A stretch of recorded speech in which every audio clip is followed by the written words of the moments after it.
investor that I am today, every property that I look at, I don't see it as like a demolition candidate. I see it as something that can be beautiful again. And so my goal is to bring these houses back for the community.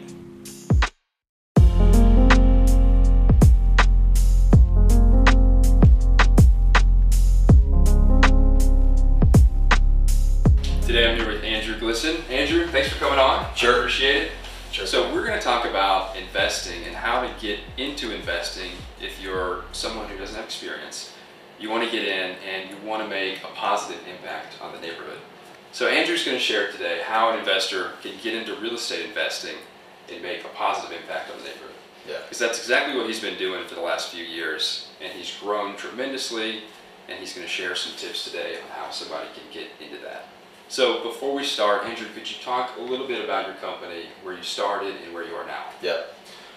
Andrew Glisson, I own a company called Neighborhood Revival. We're based in Houston, but the vast majority of my portfolio is in Memphis. We have a number of properties in Indianapolis. And yeah, I mean, I started this business in August of 2018. Quit my job, my W-2, left that behind in January of this year. And so we've been off to the races, you know, pounding the pavement, buying houses, renovating, and leasing them out ever since. That's fantastic. And we were just talking, and you've grown to 200 doors now, it's my understanding. And that's, you know, a pipe dream for so many investors. They want to get in, and even getting 10 doors would be sometimes an insurmountable task for them. What first tips would you give to investors looking at, you know, a neighborhood or an area in Memphis? How should they get started? Yeah. So, you know, fundamentally, it starts with foundationally, you have to get your personal financial house in order. Right. And I was fortunate enough to be able to start with some money. I was in the oil and gas business for a while and used my own personal capital to start the business. A lot of folks use friends and family money, borrow from retirement plans, but you really need to approach the business as a business, not something that's going to be a hobby, and put you know, personal financial statement together, put you know, documents that a bank would want, be real organized about it, because banking partners are going to be really important in this. And when you send them something, you want them to look at you as very serious and somebody they want to partner with. So that's the first step, is to really like approach this as something that you're going to have to sell yourself to people that you're raising money with. So that's like the first piece of advice I would give to somebody. So that's good. And that's someone can do that while they're still working at their day job. For sure. I mean, they can get all their finances in order. Yeah. That's good. So once you've got all that in order and you're ready to start reaching out to banks, is that the next step, to make contact with banks, or do you start looking for properties? Yeah, I mean, I would start looking for properties. I mean, you know, what I did was buy homes and renovate them with cash, and then do what's called a cash out refinance once you stabilize that asset with a renter. We buy and hold. The vast majority of our portfolio is buy and hold. We don't like to, you know, flip things to sell. We don't like to wholesale properties, although we've done all that. But my primary strategy is buy, renovate to a very high quality, and then put a tenant in that property.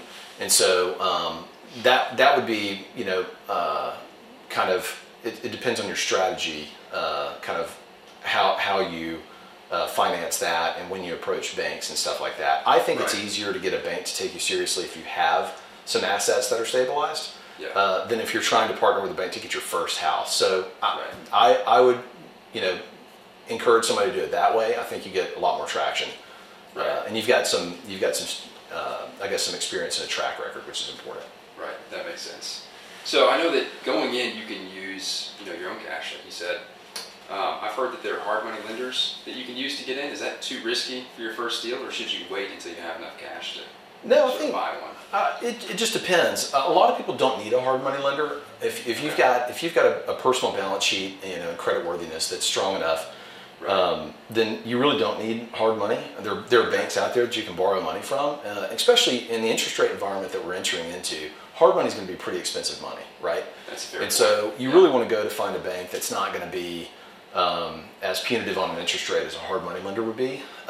If hard money is the only option, you can go that direction. I've had friends that have you know, had very short term flips where they've approached hard money lenders and they've raised money for 3 months. So in certain circumstances, you don't want to go to a bank because it's going to take longer to underwrite a specific deal. So if timing is key on the deal and all you want to do is flip it and you know you can do it fast, well then, hard money could be a pretty good option. That's a good point. Yeah, I didn't think about how interest rates will affect. I know hard money is already expensive as it is, so I'm sure it is really expensive right now. Can be. Yeah, I can imagine. So your goal, in part, is to sort of rejuvenate neighborhoods. I mean, Sure. It's in your name, the revival aspect of it. Can you talk about the positive impacts that you've had and that other investors can have in neighborhoods? Yeah. So when I started building my Memphis portfolio, I started building in the Sherwood Forest neighborhood. Okay. And that was a neighborhood that was decimated by outside investors during the financial crisis. They left tons of properties in that neighborhood completely vacant, in huge states of disrepair, and completely uninhabitable. And that's really where I got my start. And I was like, I got my start on some of the worst properties that you can imagine. And so it was kind of like trial by fire, when we jumped in, we were like really jumped in.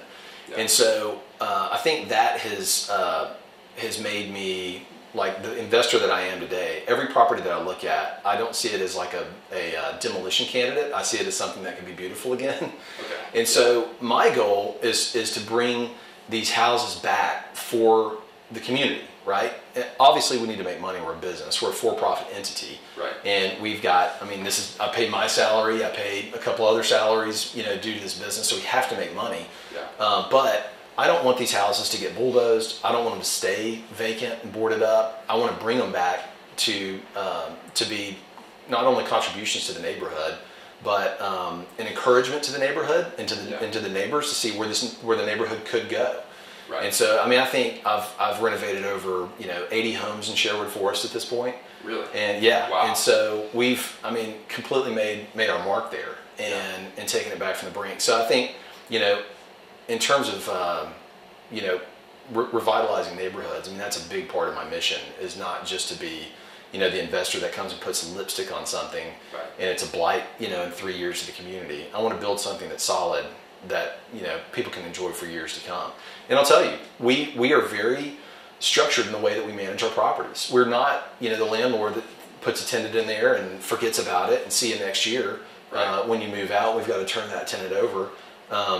We drive by every 2 weeks and we audit the way the property looks, and we let our tenants know. Absolutely. So you drive by every 2 weeks. Every property every 2 weeks. That very few people do that. And when we have a very structured checklist, we take a picture of the front of every home, and we look at 4 or 5 main items. Jonathan will have to tell you because he sets up that process and runs it. But we're very structured in the way we approach it, and if the yard is not to our standards, then we'll send our crew to go cut it. And we're not going to allow our homes to look bad. So that's another thing that we do to try to protect the neighborhood and the stakeholders in the neighborhood.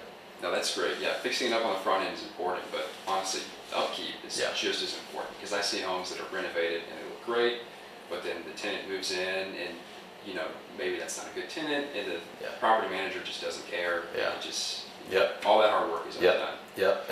And we started managing our properties from day one because I just didn't trust anybody to manage it to the degree that I expect. I have a very high attention to detail. Yeah. I'm not a micromanager, but I like for the fine details to be paid attention to and taken care of. And so I was like, nobody's going to do this like we would. Yeah. So we've got to build a company to manage these ourselves. That's impressive. Yeah. So we did. So I was looking online yesterday, y'all, and I saw that sometimes you attack like an entire block. Yeah. Like you have multiple homes that are all right next to each other. Do you find when you go in and fix up, homes that are on the same block, does that have more of a positive impact than if you just do one here or there? Yeah, absolutely. I just bought 15 duplexes at the corner of Walnut Grove and 15 Holmes. Yeah. Okay. Oh, I know what you're talking about. Yeah. I saw pictures of those, and they've been going downhill for years. Oh man, if you grew up in Memphis and you've driven by there, East High School, you know those buildings and how bad they were. How did you get all 15? So it was really 2 different owners. One owner owned 13, another owner owned 2 that were right next to our other ones. I've got a line in the water on a few other ones. I want to buy the whole street, but that's great. You know, I really just I cold called this guy out of nowhere, and so I found his name, you know, dug it up, called him. He didn't really want to sell. He gave me a number that was absurd in the beginning, and over 8 months having coffee with the guy at Bell Tower Coffee Shop on Highland once a week, I finally came up with a number that we could both be happy with and made sense. Wow. I had, you know, that was the hard part, to get him to sell. Then I had to go find the bank, you know, to buy into what I was going to do. So we had to go sell the bank and raise the money. And it's funny, we were talking about this yesterday, Jonathan and I, in that the investment that we made in those duplexes by a magnitude is more expensive than the capital that I initially put into this business in 2018. So it's just like, man, we're working on stuff that we never dreamed was possible. But yeah, I mean, ultimately those buildings were like complete in shambles. There were 3 environmental lawsuits that the city had filed against 3 different properties. We inherited those lawsuits, and we were in the process of obviously getting rid of them, but we had to pull every permit that you could imagine. We had to fix tons of rotten wood. Every part of those buildings were in disrepair. I mean, the sewer pipes were a disaster. The roofs, every roof had to get replaced. Every window had to get replaced. Every single door. There wasn't a stitch of that building that we didn't come over. And so now they're brand new. They have new electrical, new plumbing, new roofs, new windows, new doors, new everything. Stainless steel appliances. They're beautiful, and they perform. And so we finished 6 buildings. It took us a while to kind of get through some code enforcement issues, obviously. And so this is a longer project in terms of timeline than most of ours. We can usually renovate a home in about 45 days, but this one has taken a few months. But we're putting the time into it, we're putting the effort. And back to your, I'm on a tangent, but your question was, does it improve the neighborhood if you buy more? Well, I would argue absolutely. I mean, we get neighbors that come by all the time and they're like, this is amazing, thank you for doing this. It improves property values, it improves people's morale. There's no longer trash blowing down the street everywhere. You know, I mean, it's a very positive impact for the neighborhood, for sure. And no, that's a very visible street. That's for sure. I mean, that has a big impact in the entire community. That's fantastic. Well, Andrew, so if somebody wants to get in contact with you and sort of wants to learn about your strategy of investing, I know that we were talking beforehand, you're thinking about providing some coaching. How would someone get in contact with you to learn more? So we're kicking off a coaching course over the next 6 months. We're building right now, and if you're interested in that, we're putting a lot of content on our Instagram page right now, which is just andrew.glisson. If you want to send me an email, the email address is andrew@victoryres.com. And that's just victoryres.com. And, you know, reach out anytime. Happy to help anybody I can. So that's great. I appreciate you coming on. Thanks so much, man. Thank you very much. Absolutely.